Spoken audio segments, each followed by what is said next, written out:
Bueno, bienvenidos al laboratorio de bromatología virtual, ¿verdad? Porque pues realmente no podemos estar en el laboratorio por ser la cantidad de personas que somos. Entonces, bueno, lo primero, antes de comenzar la clase, recuerden que este es el grupo A1, ¿verdad? Si por alguna razón se confundieron, porque ahorita pues el grupo A2 debería estar con la doctora Elvia, pues si se confundieron, pues aún hay tiempo para que la doctora los acepte, ¿verdad? Entonces, ese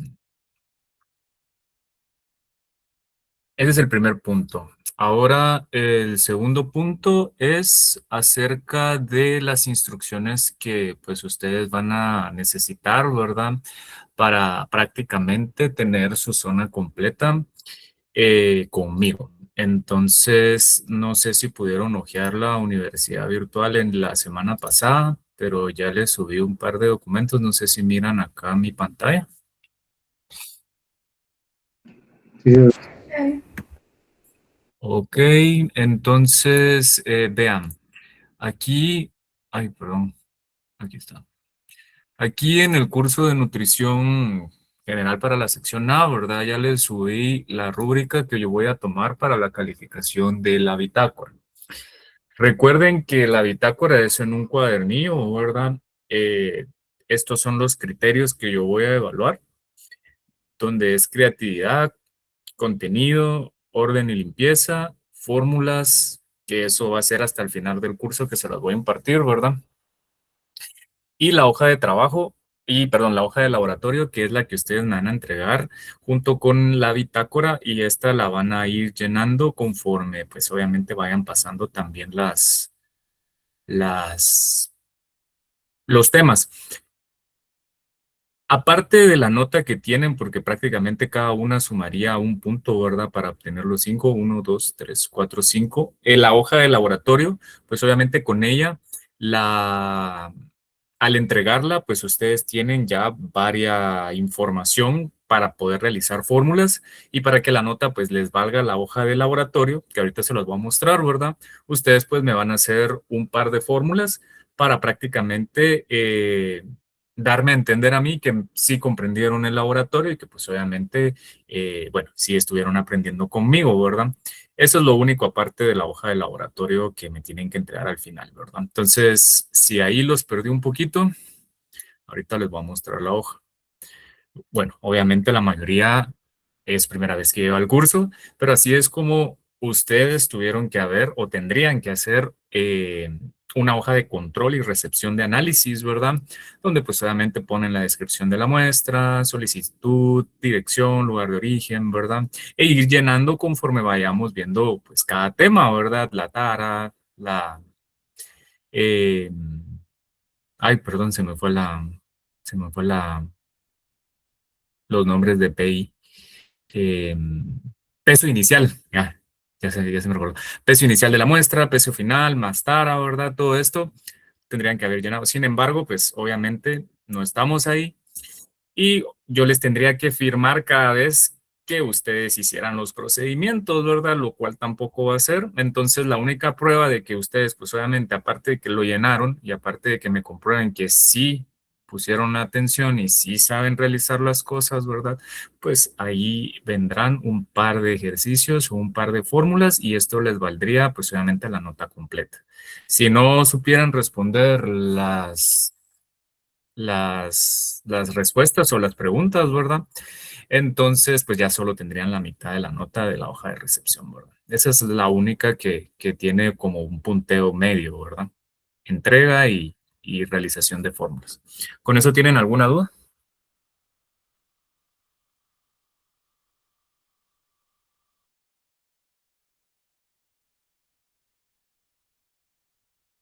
todo claro. Ok, entonces esas son la parte de la mitad de su punteo, que son los 5 puntos, ¿verdad? Y la otra mitad, pues obviamente como ya les había comentado, eh, finalizando tema, pues dentro de 15 días, que es que nos miramos nosotros cada vez en el laboratorio de de bromatología, al inicio de la clase, antes de iniciar, habría corto, ¿verdad? Entonces, así quedarían distribuidos los otros 5 puntos, ¿verdad? Esperando a que realmente nosotros podamos tener los 5, ¿verdad?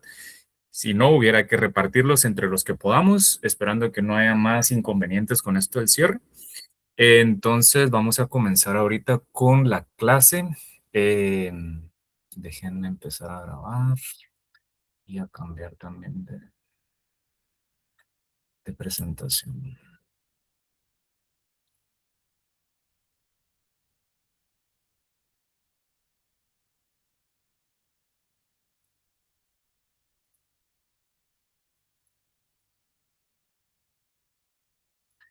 Ok, ahorita estoy en pantalla completa y me dicen si se ve la presentación.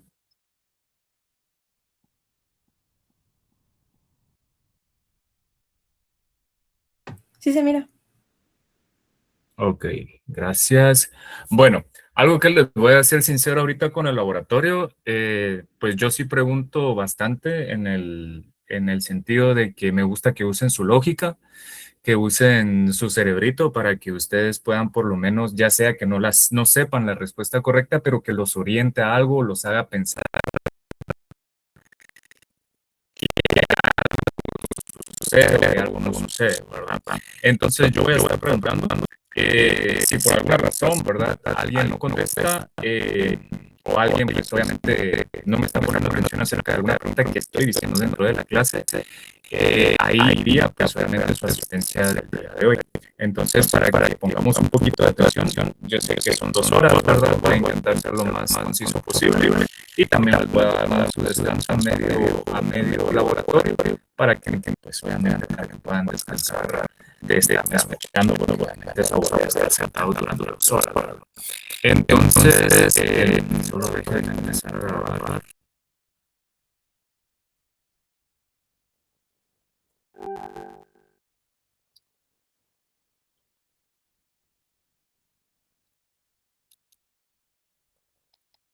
Ok, entonces, primera pregunta, obviamente me gustaría que todos fueran voluntarios, ¿verdad? ¿Qué se les viene a la mente cuando escuchan los programas Andrea?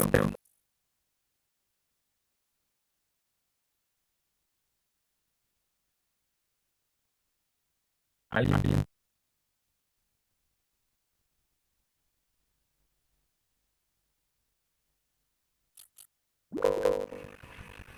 A ver, Erickson.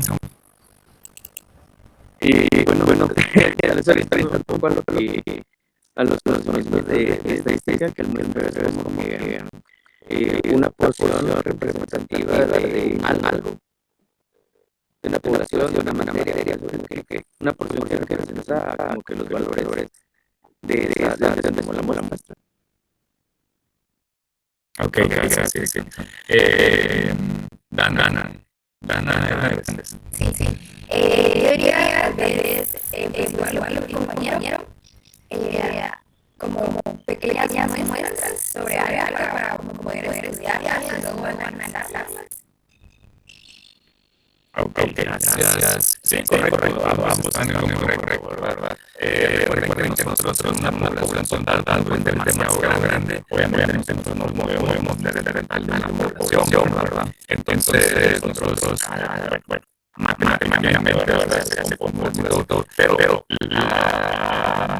a modo de resumen, lo que nosotros hacemos es tomar una porción de esa población total y eso nos hace, al momento de desarrollar cualquier procedimiento, nos hace pensar cómo es el lado de ese total de población, ¿verdad? Con esa muestra representativa. Entonces, eso es prácticamente igual, ¿verdad? Solo no es derivado de personas, sino obviamente hablando, en este caso de barrajes, de pastos, árboles de barrajes, ¿verdad? Entonces, a eso nos referimos muy hebreo, ¿verdad? Y con esto, ese es el primer tema que vamos a ver, ¿verdad? A pesar de que ustedes van a ver tan sencillo, es algo que realmente tiene su complejidad, realmente se necesitan varios tips, varios lineamientos en los cuales ustedes en algún momento, ¿verdad? Llegan a arreglar algo como esto. les va a servir mucho y obviamente van a hacer que su resultado final sea lo más preciso posible. Entiendo que buscamos con esto, ¿verdad? Y materias de parcial, pues nuevamente vamos a hablar un poco más de más adelante, ¿verdad? Entonces, como les dije, la bromatología está aplicada a forrajes y alimentos para animales, ¿verdad? El objetivo de la presentación, ¿verdad?, del día de hoy es entender, pues, cómo tomar, conservar y secar la muestra. Moler lo vamos a ver más detallado en la siguiente clase, dentro de 15 días, ¿verdad? Pero les voy a dar un pequeño pincelazo para que ustedes ya vayan, pues, entendiendo varios términos, vayan entendiendo un par de cosas más para la siguiente clase. Entonces, tomar, conservar, secar y moler una muestra para tener resultados confiables, ¿verdad? Entonces, la ruta que vamos a tomar en la clase, ¿verdad?, es cómo vamos a elegir los puntos representativos de la muestra que nosotros queremos analizar, ¿verdad? Cómo vamos a conservar esa muestra para evitar cierto tipo de inconvenientes en el traslado. Cómo sacarla, ¿verdad? Que en este caso sería extraer la humedad parcial. ¿Cómo vamos a hacer que esa muestra ya parcialmente seca pues se pueda moler y reducir a un grosor de 1 milímetro de, bueno, grosor, ¿verdad? Y cálculo realmente no. Les voy a dar un par de fórmulas, eso no quiere decir que se las tengan que aprender, que va a venir en el examen, ¿verdad? Sin embargo, pues es para que ya vayan ustedes entendiendo que todo esto que hacemos tiene también su lado matemático y que también ustedes van a tener que desarrollar ese tipo de formulación y tener pues las bases correctas. Entonces, la calidad del resultado depende más del proceso previo que del equipo usado al final, ¿verdad? Entonces, ustedes pueden hacerlo todo y tener la maquinaria más actualizada de todos los tiempos que realmente se ha podido crear, pero si ustedes no tienen un muestreo por lo menos decente o por lo menos con los lineamientos que yo les doy hoy, probablemente sus resultados van a ser deficientes, ¿verdad? Entonces, bueno, antes de pasar a la siguiente diapositiva, ¿qué se les viene a la mente cuando ustedes oyen bromatología, verdad? ¿Qué creen que es el estudio o qué piensan que estudia la bromatología?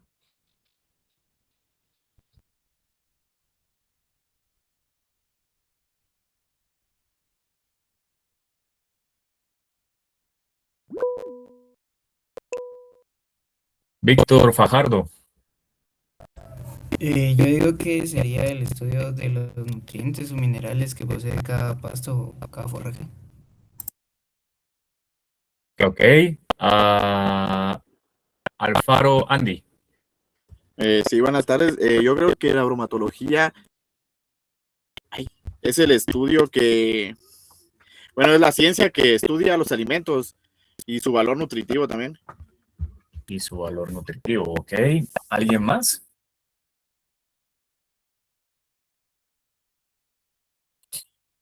Ok, bueno, sí, pues prácticamente es una ciencia que analiza los componentes de los alimentos, ¿verdad? Podríamos decir humedad, proteína, grasa, fibra, cenizas y minerales y carbohidratos, ¿verdad?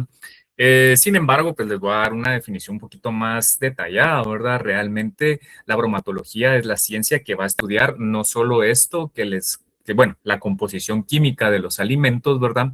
Y esta se divide en dos palabras, que broma en griego, ¿verdad? Significa alimento y logia significa estudio, ¿verdad? Entonces, pues obviamente, como ustedes decían, pues es el estudio del alimento, ¿verdad? Y realmente, pues desde hace varios y mucho tiempo, ha ganado una importancia bastante grande en el área académica, por eso les digo que sí es importante y más adelante vamos a ver por qué. Y es fundamental ya que influye en la salud pública, en la seguridad alimentaria y en varias guías nutricionales, ¿verdad? Entonces, esto empezó por allá del año 1800, donde se creó el análisis químico proximal, ¿verdad? O el sistema de Windy. Esto realmente se desarrolló en la estación experimental de Windy en Alemania durante la segunda mitad del siglo XIX. Entonces, los principales creadores, ¿verdad? Realmente fue el trabajo de Wilhelm Heisenberg y Friedrich Staumann. Y este sistema, pues obviamente lo que hace es separar el alimento en fracciones y como se los dije anteriormente, humedad o la materia seca, ¿verdad? Eh, las cenizas, la proteína cruda, el extracto etéreo, fibra cruda y extracto libre de nitrógeno. Y entonces, al final hay más métodos que se han podido desarrollar a lo largo del tiempo. Sin embargo, pues obviamente este es uno de los procedimientos que más se utiliza en todo el mundo.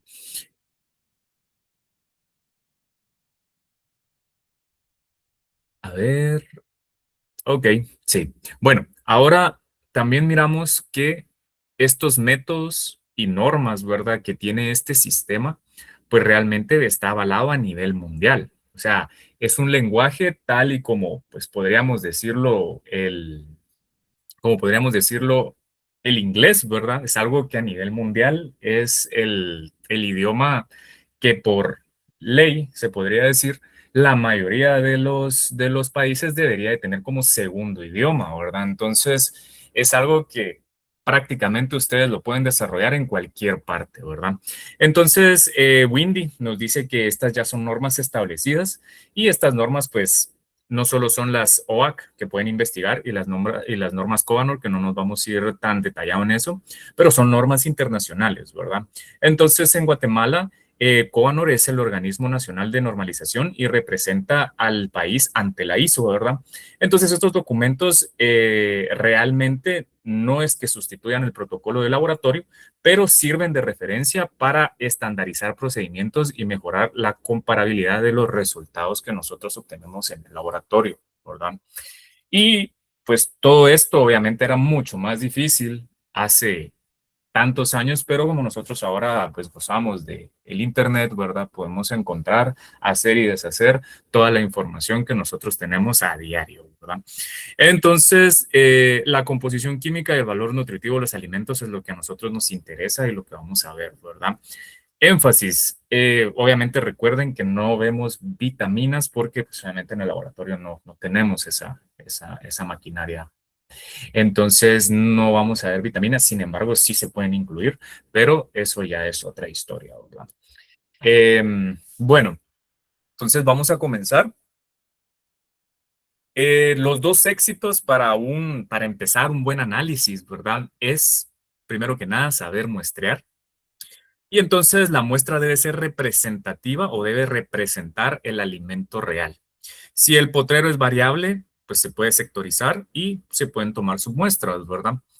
Ahora, preparar a 1 milímetro de grosor, ¿verdad? Es algo que, pues definitivamente tiene que ser el objetivo en este paso de muestreo para poder nosotros tener una materia seca parcial también de una buena forma, ¿verdad? Entonces, el secado y la molienda permiten trabajar una partícula uniforme para que de 3 a 5 gramos puedan contener la misma composición del lote, ¿verdad?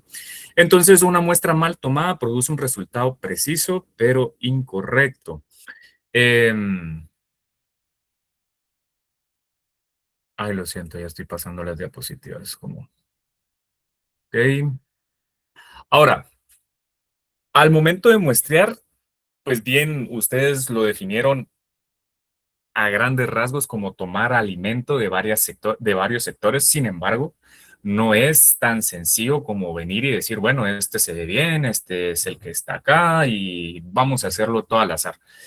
Realmente se hace al azar, pero se necesitan varios consejos y varios lineamientos para poder tomar ese poco de alimento que está en todos lados, ¿verdad? Entonces, al seleccionar pues las porciones mediante un plan definido para obtener información del lote, ¿verdad? Realmente una muestra representativa necesita de varios lineamientos. Entonces, vamos a la siguiente diapositiva. ¿Con esto tienen alguna duda?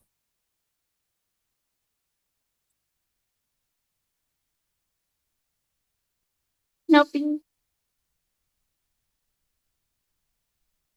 Ok, ¿verdad? Entonces vamos a la parte que es un poquito más difícil para comprender un poquito el muestreo, ¿verdad? Pero vamos a ver que sectorizar permite comparar áreas mismas de una especie, pero que de igual forma el sectorizar no quiere decir que tenga el mismo valor nutritivo cada sector, ¿verdad? Y se los presento acá de la manera como más bonita, ¿verdad? Que es lo que todo veterinario quisiera, ¿verdad? Donde tenemos, bueno, 9 sectores y siempre voy a poner de ejemplo el napier, ¿verdad? Que es el pasto que normalmente nosotros tenemos en la facultad, en la granja experimental, perdón. Y pues pongámosle que aquí tenemos 9 procesos o 9 hectáreas de napier, ¿verdad? ¿Cómo harían ustedes para poder hacer el muestreo de los sectores? ¿Lo harían todos juntos? ¿Lo harían por sector? ¿Tomarían uno sí, uno no?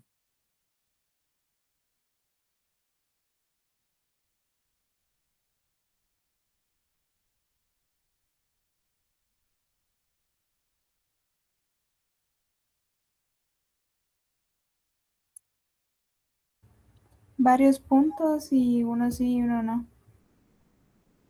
Ok, pero detállame cómo lo harías. O sea, iniciemos con el sector uno, que sería el de la esquina superior izquierda, ¿verdad? Ese sería tu sector uno, y ya a la derecha sería el 2, el que le sigue es el 3, y así sucesivamente. ¿Cómo lo harías?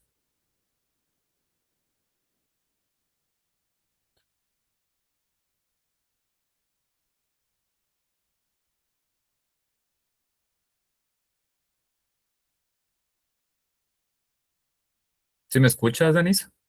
Sí, pero no lo entendí bien. O sea, tengo un cuadrante y tengo, ¿qué? 9 Tienes, cuadros. tienes tus 9 sectores. O sea, tienes Ajá. tus 9 sectores así como lo ves, ¿verdad? Y todos los sectores tienen napier. ¿Cómo lo harías para tomar tu muestra? Los divido en partes iguales y escojo al azar. Ok, o sea, es decir, en pocas palabras, ¿tomarías una pequeña parte de cada uno o cómo lo elegirías? Sí, una pequeña parte de cada uno. Ok, ok. A ver, ahora supongamos, gracias, Danisa, ahora vamos a ver otro estilo de muestreo, ¿verdad? O otra variante. ¿Qué pasaría si en vez de Napier tenemos tanto Napier como Leucaena, como Moringa, y tenemos varios pastos en esos 9 sectores, ¿verdad? ¿Sería igual lo que tomarían? ¿Sería exactamente lo mismo que dijo Danisa? ¿Tomarían por sector? ¿Lo tomarían todo junto? Tal vez uno de cada uno. ¿Un sector individual o unirían todas? Si son diferentes forrajes, sería individual, ¿no? Ok, gracias. Ahora, ¿qué pasaría si eliminamos los 9 sectores y solo tenemos un gran cuadrado? O sea, quiten las líneas y tenemos un gran cuadrado de Napier. ¿Ahí cómo lo harían?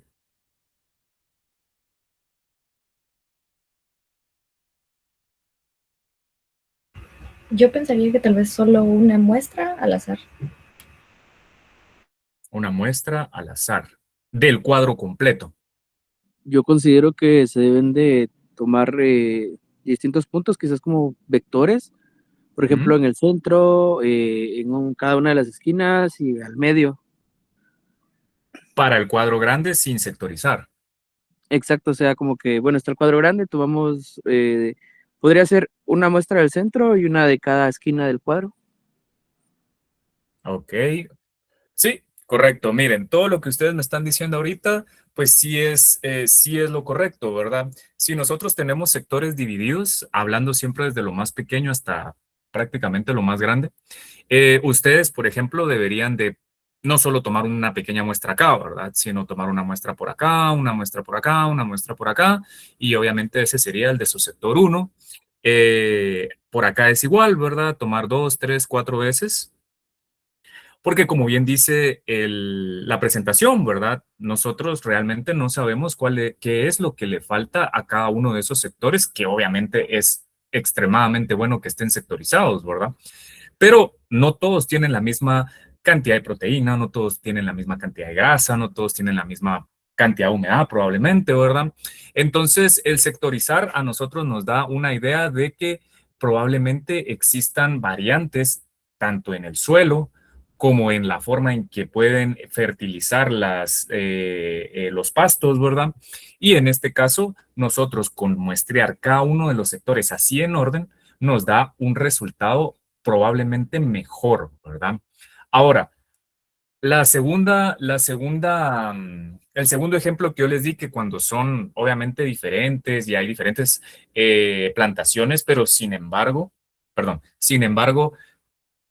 están delimitadas o están sectorizadas, lo lógico es que ustedes pues tomen matas de Napier, que tomen su porción o su muestra de leucaena, y del otro lado la moringa, y prácticamente ustedes saben qué es lo que están tratando de muestrear, ¿verdad? No se puede hacer todo junto porque pues obviamente no vamos a tener un buen resultado, ¿verdad? Y el último que es para un pedazo grande, ¿verdad? Obviamente eso es lo que la mayoría vamos a ir a ver a las granjas, que algunos no tienen sectorización, sin embargo saben que es un mismo pasto, un mismo forraje. Entonces, ya nosotros lo que hacemos es, si es muy grande, pues nosotros lo que hacemos es muestrear al azar, ¿verdad? Prácticamente. Y lo que salga, aunque no esté sectorizado, pues es lo que va a representar el total de la muestra, ¿verdad? Entonces, en consideración a esto, la mejor opción que ustedes pueden hacer es siempre sectorizar o pedir que sectoricen para ustedes siempre tener la mayor probabilidad de mejor resultado en estos muestreos, ¿verdad? Entonces, los puntos que dicen acá es elegir puntos al azar dentro de cada sector, ¿verdad? Separar sectores, si hay diferencia de suelos, manejo o cultivo, eso si lo tiene la granja, pues obviamente sería mucho que mejor, ¿verdad? Para nosotros estar sabidos de encontrar resultados pues diferentes, y formar una muestra compuesta solo cuando sea lógico comparar el mismo material, ¿verdad? Que es lo que les decía. O sea, realmente el combinar cierto tipo de plantas que no tienen nada que ver, lo que va a dar es un resultado, pues, mal, ¿verdad? ¿Con esto tienen alguna duda? ¿Algo que no les haya quedado claro, jóvenes?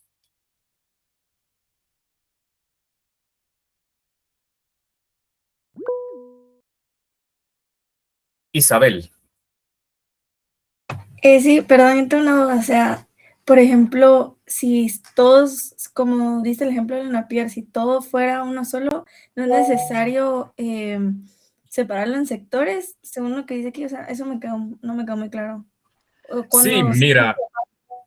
Ok, mira, sí, o sea, lo ideal es siempre pedir o tener la idea de que vas a muestrear sectores, ¿verdad?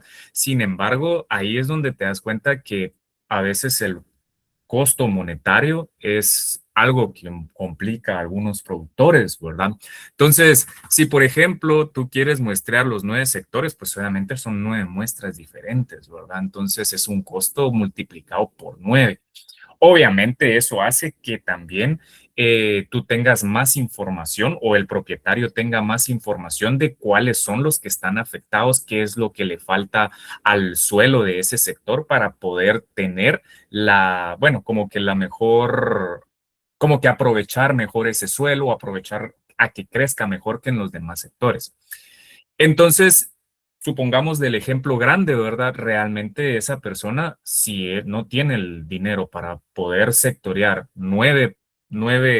para sectorizar su plantación en 9, por ejemplo, y lo quiere hacer en uno, pues en uno será, ¿verdad? Entonces le sale uno y es el total. Aunque no sea preciso, pues ya le da un valor a él de qué tan bueno sería el suelo en toda esa área, ¿verdad?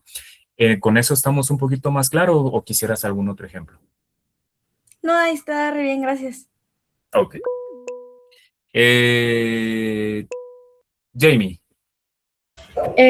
Con respecto de lo que se había mencionado de que, por ejemplo, si en algún espacio hay más de un cultivo, sino que hay varios, no importa, por ejemplo, que el muestreo vaya con más de uno o cómo es que se divide eso. Perdona, vuélveme a repetir la pregunta. Ay, que mencionabas que hay lugares donde no, pues no solo hay como Napier, sino que hay varias. Entonces, el muestreo siempre se trata de hacer como separando los cultivos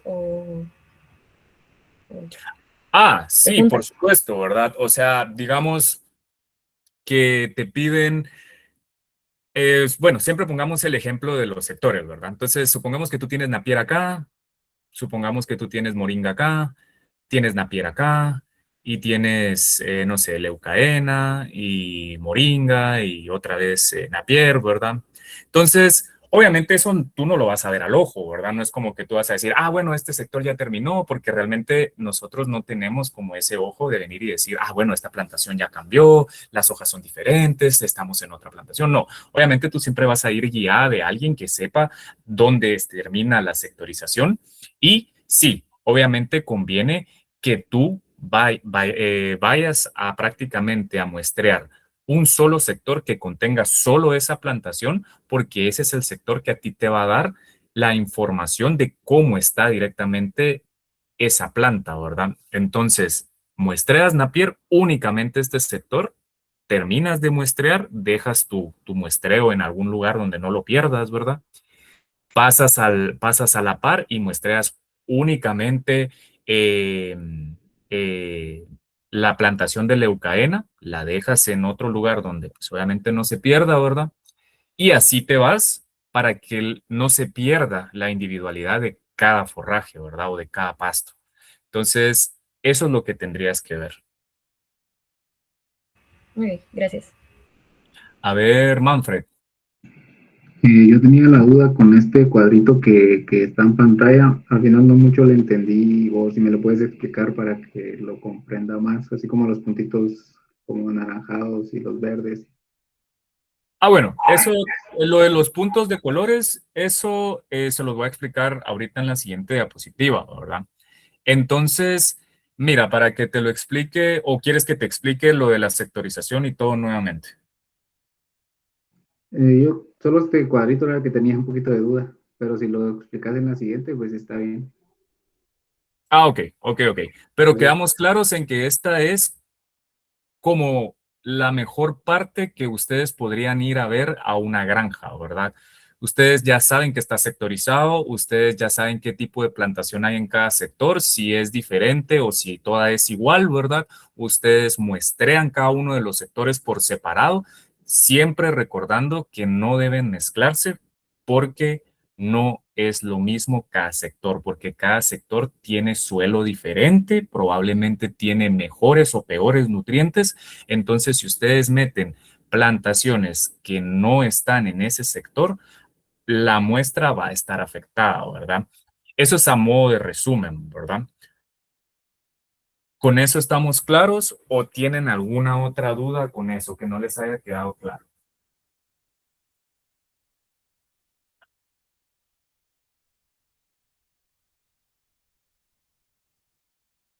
Todo claro, creo yo. Ok, si no me van interrumpiendo y me van haciendo sus preguntas. Entonces, aquí la idea es que comprendan desde el inicio la idea de cómo muestrear, ¿verdad? Bueno, entonces, ahora, ¿qué sectores son los que nosotros debemos evitar? Porque no es solo elegir porque sí, ¿verdad? Entonces, al ustedes entrar prácticamente al área, ¿verdad? Al sector, ustedes lo que necesitan ver siempre es si alrededor no hay fertilización o heces que hayan sido recientemente, pues obviamente depositadas ahí, ¿verdad? Porque pues obviamente esto hace que aumente el nitrógeno no proteico y va a contaminar la muestra. Pero ustedes dirán, bueno, si tiene nitrógeno no proteico es bueno, ¿verdad? Sin embargo, a la idea o al momento de que ustedes realicen los procedimientos, ¿verdad? Supongamos que el Napier normalmente puede llegar a tener entre un 10, un 15% probablemente de proteína. Y si está fertilizado, lo que va a salir es un resultado de un 20-25%. Entonces el propietario va a decir, wow, pues mi Napier es súper premium, ¿verdad? Pero realmente no, porque lo que está evaluando es que el porcentaje extra que tiene es nitrógeno que no es proteína, ¿verdad? No es proteico. Entonces, igual sale, sin embargo, no es proteína lo que tiene extra. Entonces, hay que evitar ese tipo de contaminación alrededor de la muestra que ustedes van a ir a recolectar, ¿verdad? Número uno. Número dos, bebederos. El exceso de humedad, el exceso de pisoteo y erosión del local, realmente no se debería ni siquiera de tomar una muestra ahí porque la plantación se arruina también porque tiene más humedad que las demás. Entonces, a pesar de que nosotros extraigamos la humedad, a pesar de que nosotros tengamos esta sensación de que extraímos la humedad, realmente da resultados erróneos también. Caminos y orillas. ¿Por qué? Porque compactan la plantación a veces las plantas están lastimadas, el suelo está alterado porque recuerden que los caminos es por donde pasan también los animales y también los humanos que pues obviamente hay algunos que hacen sus necesidades alrededor. Entonces, por supuesto que va a estar totalmente alterado, ¿verdad? Ahora, ¿por qué creen que realmente la flor de una planta no debería ser tomada como una muestra o una planta que ya floreó, ¿verdad? ¿Por qué creen que no se debería de tomar?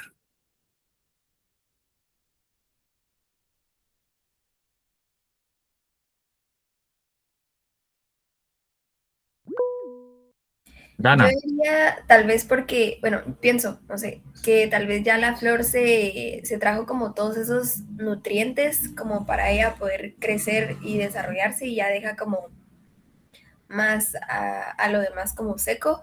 O también pensaría que ya se podría tomar como maleza, pero no sé. Ok, gracias, gracias. A ver, Erickson. Eh, Fíjate, doctor, pensaba de que hablábamos, no me recuerdo si fue en patología o en nutrición de los eh, pastos groseros, que empezaba la lignificación de la planta. Entonces quizá la presencia de estos carbohidratos estructurales pueda cambiar nuestros resultados, y como dice la compañera, el estado de vida de la planta, pues los nutrientes cambian. Ok, gracias. Pues mira, realmente es más acertado lo que dice Dana, ¿verdad? Realmente lo que pasa es que todos los nutrientes que tiene la planta en sí, tanto el tallo como la hoja, pues se terminan transfiriendo al producto final, ¿verdad? Que es la flor o el fruto, o como pues quieran decirle.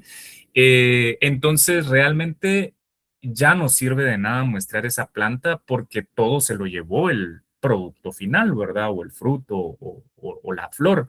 Entonces, al final sí va a tener grasas, cenizas, va a tener proteína, ¿verdad? Pero, pues obviamente no todo, ¿verdad? O sea, o va a tener lo que sobró de ese tallo y hoja. Entonces, no podrían ustedes tomar prácticamente esa planta por lo mismo de que el fruto ya se llevó todo, ¿verdad? Entonces, no todo punto verde es buen punto de muestreo, ¿verdad? Para que lo tengan en cuenta. Entonces, muestrear lo que el animal realmente consume, pero también sin arrastrar suelo, estiércol, agua adicional o material atípico. Y con eso vamos a la siguiente diapositiva. Entonces, para lo que dijo Manfred, ¿verdad? A esto voy con esto, ¿verdad?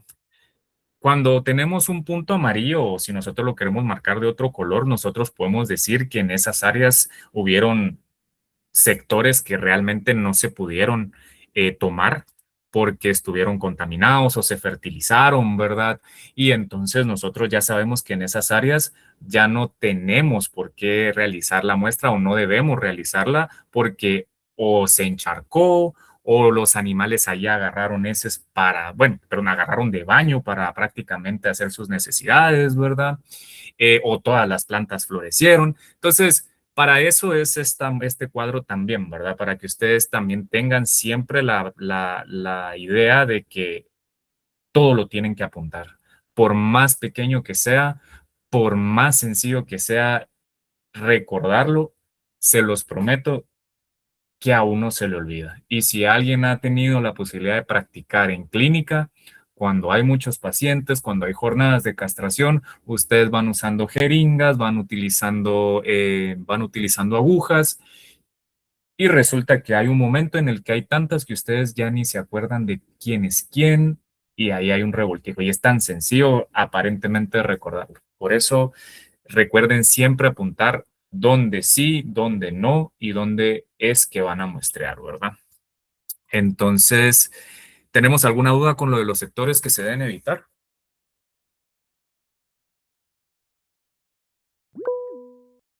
Luis Barrios. Yo no comprendí mucho con el aspecto de los bebederos, o sea, de la humedad, ¿a qué se refiere? O sea, como la humedad que tiene el pasto o si hay mucha humedad en el suelo o cómo. Ok, mira, prácticamente es añadirle humedad extra a la planta, ¿verdad? ¿Por qué? Porque normalmente la planta ya tiene humedad. Sin embargo, lo que hacemos con esa, por ejemplo, esa planta que está encharcada o que tiene un bebedero a la par, es que tiene más humedad, ¿verdad? Entonces, al final no va a tener la misma humedad que las demás. Entonces, por ejemplo, ahorita lo vamos a ver, que pones a secar la muestra, la otra va a tardar más. Y entonces eso va a afectar, va a retrasar la muestra y vamos a tener resultados erróneos. Entonces, al final, la planta que tú cortaste a la par de un bebedero va a tener más humedad y por lo tanto no va a ser uniforme con las demás muestras que tú vas a tomar. ¿Con eso estamos un poquito más claros? ¿O quieres que te lo explique de otra forma? No, sí, ya entendí. Gracias. De nada. Jamie. Ahorita que se hablaba de eso de la humedad, o sea que también afectaría hacer como muestreos en épocas como muy lluviosas.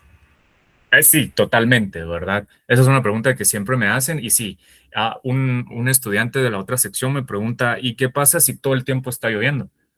O sea, sí podemos hacer el muestreo, no van a salir los datos reales. Sin embargo, si el propietario aún así quiere hacerlo porque quiere saber cuánto es que se está aprovechando ese alimento que está súper húmedo, ¿verdad? Se puede hacer, ¿verdad? Sin embargo, no son los resultados reales.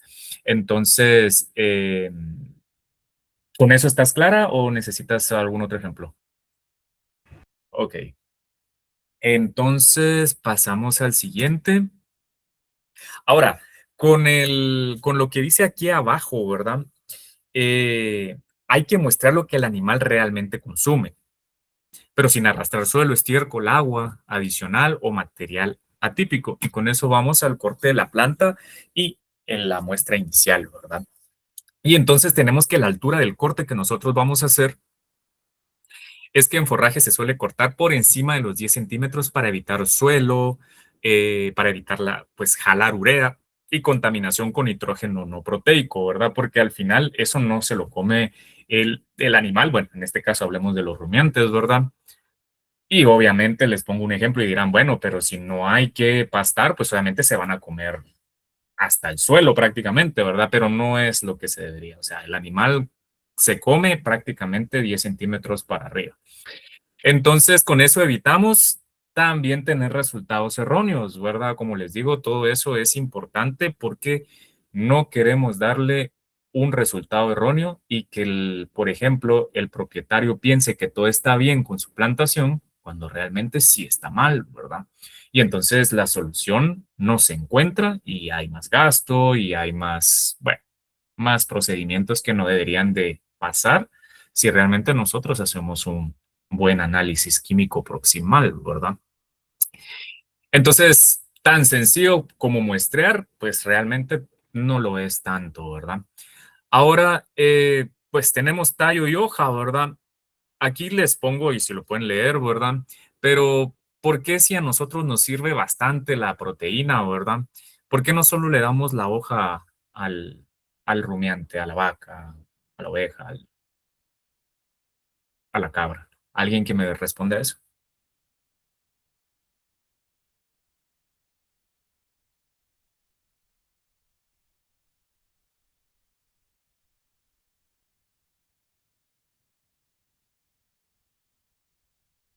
Ok, vamos a elegir al azar.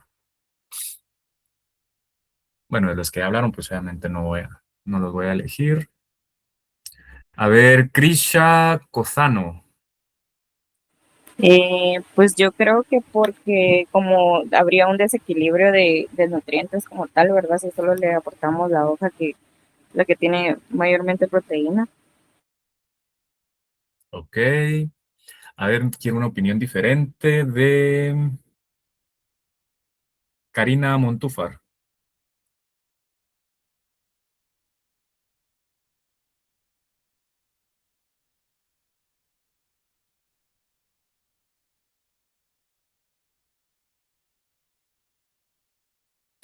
Karina Montúfar a la 1. Karina Montúfar a las 2. Y Karina Montúfar a las 3. Ok, gracias. Solo déjame escribir tu nombre para quitar la asistencia.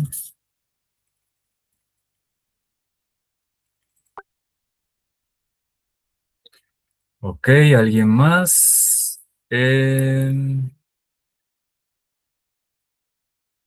Catherine Saray.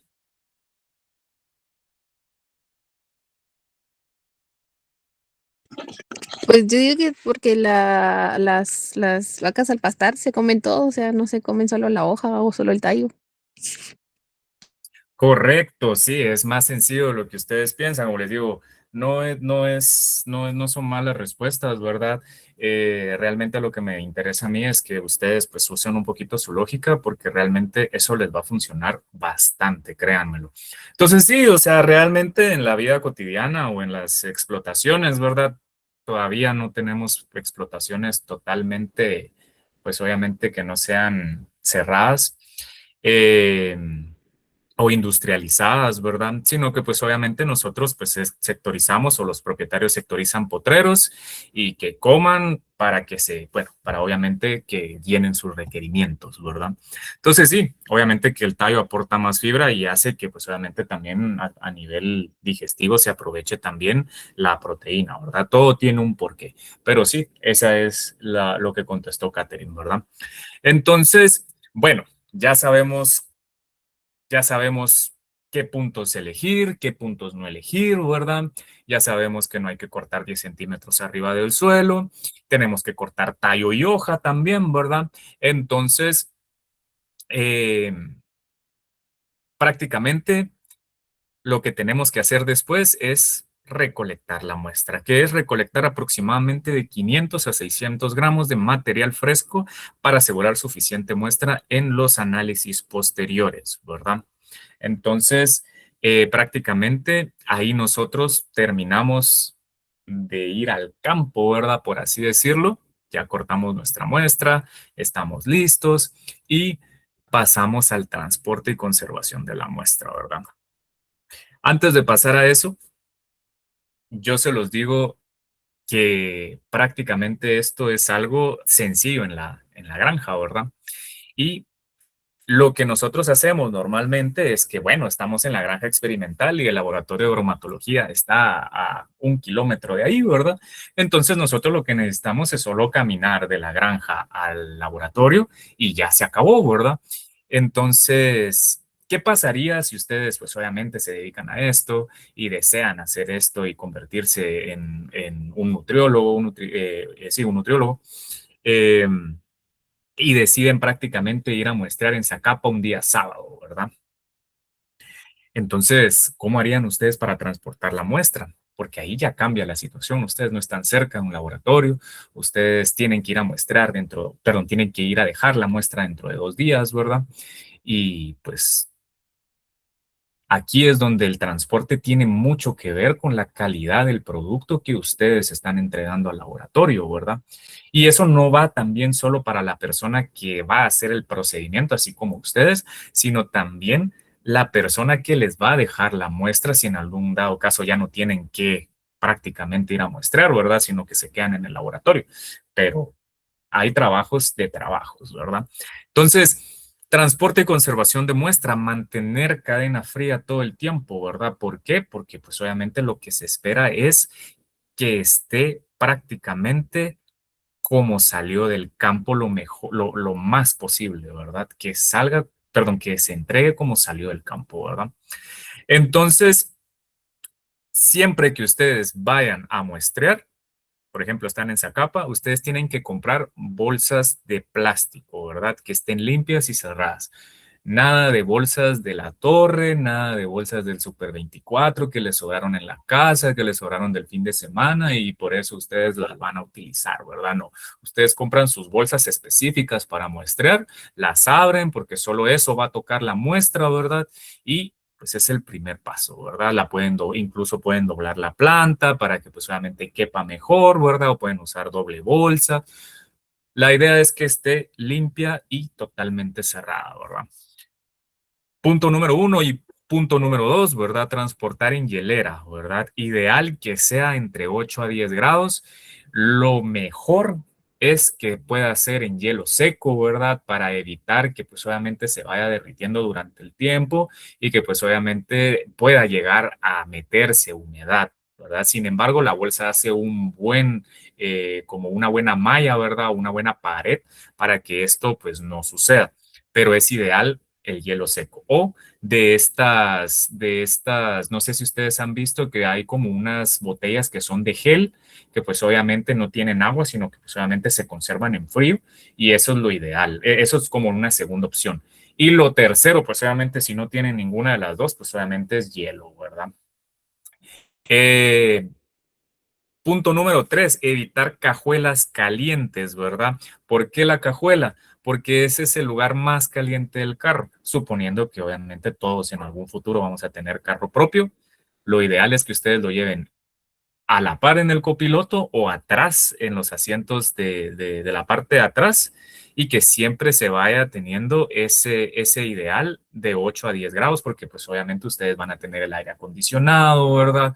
Van a tener pues cierta comodidad ahí y no se va a afectar la muestra, ¿verdad? Sin mencionar que la hielera tiene que ser también de una calidad por lo menos promedio, ¿verdad?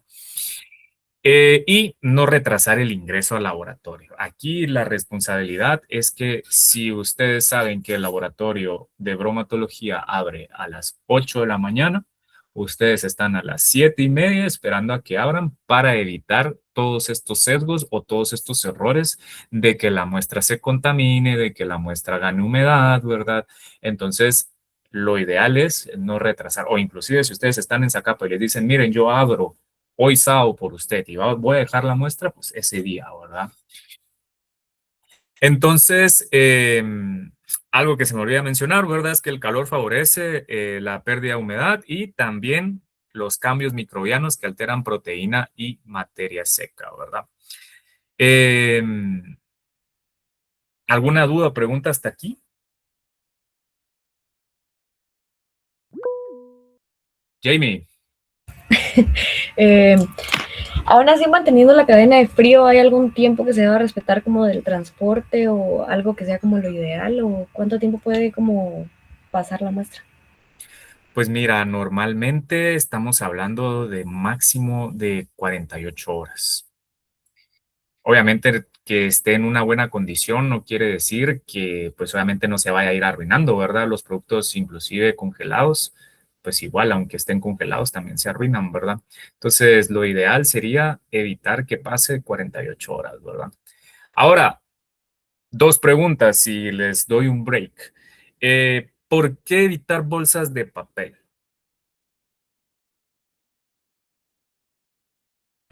Porque absorbe los nutrientes o bueno, agua, humedad. Ok, correcto, sí. O sea, definitivamente no vamos a usar papel, porque a pesar de que ustedes no ven que la planta tiene o despida humedad o sude, como ustedes quieran llamarlo, pero que vean que esté húmeda, o sea, realmente al final el papel absorbe. Entonces, al momento de que ustedes pongan la muestra en papel, va a absorber la humedad que de por sí tiene la planta, ¿verdad? Ahora, algo que tal vez ustedes no, o bueno, quisieran o no se lo han preguntado, se puede congelar la muestra hasta llegar al día que van a dejar la muestra al laboratorio.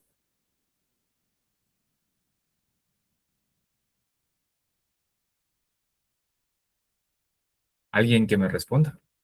¿O qué piensan? Su lógica. Como les digo, no hay respuesta mala. O sea, realmente es para que ustedes usen un poquito su cabecita y y piensen qué puede pasar o si está correcto. Yo creería que no. Porque ¿quién habló? Ah, Danisa. ¿Por qué?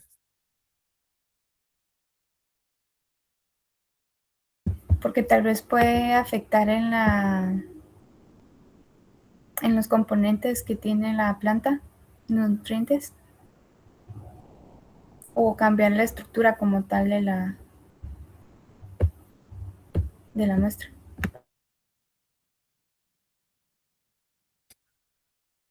Ok, ok, mira, realmente lo que pasa es que al final todo lo que nosotros congelamos al final agarra cierto tipo de humedad, ¿verdad? O jala humedad. Entonces, recuerden que al final hay que descongelar la planta, ¿verdad? Y eso al final hace que absorba humedad también. Entonces es como prácticamente haber tomado una planta, una muestra a la par de un bebedero, ¿verdad? Entonces tampoco nos hubiera servido, ¿verdad? Entonces, pongámosle que ustedes hicieron bien su muestreo, pero en el transporte, pues ustedes ahí tuvieron un par de errores con las bolsas de papel, con los grados centígrados, con la hielera, ¿verdad? Entonces, a pesar de que hayan hecho un buen muestreo, su transporte fue lo que hizo que la muestra no saliera del 100% bien, ¿verdad? Entonces, como les recuerdo, la muestra debe llegar al laboratorio casi igual que salió del campo. ¿Tienen alguna duda con esto?